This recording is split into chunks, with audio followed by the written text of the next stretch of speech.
Babalikan po natin ang balitang yan. Samantala, tiniyak ng National Anti-Poverty Commission o NAPC na dadaan sa legal na proseso ang lahat ng proyekto sa ilalim ng Bottom-up Budgeting o BUB. Narito ang report ni Ara Perez.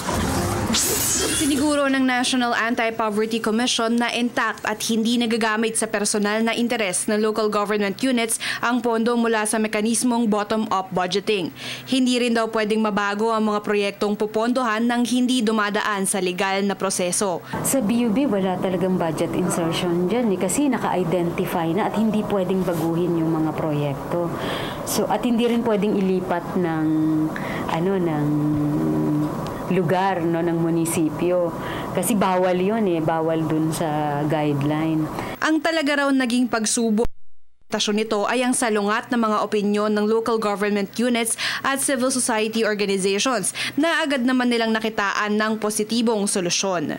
Yung CSOs at saka LGUs, although merong mga pailan-ilan pa rin na bakbakan dyan, ayaw naman natin na maalis yung bakbakan kasi nandun yung pagiging genuine ng pag-a-assert ng mga CSO ng kanilang right. Pero ang gusto natin, magkasundo sila sa dulo. At ang tingin natin, nakadevelop na tayo ng constructive partnership between the LGU and the CSOs. Kaya naman hindi nakapagtatakang tumaas na ang kumpiyansa ng mga mamamayan sa naturang mekanismo. Kasi sabi nila, wala pa silang experience ng ganitong klase at degree ng participation in the past. So, nare-recognize nila yung challenges.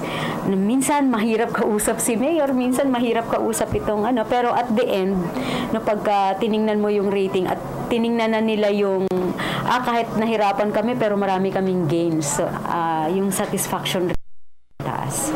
2 taon nang ipinatutupad ang bottom-up budgeting at sa ngayon ay nilalatag na ng National Anti-Poverty Commission ang kanilang mga bagong ihahain sa panukalang 2017 national budget. Para sa Telebisyon ng Bayan, Ara Perez.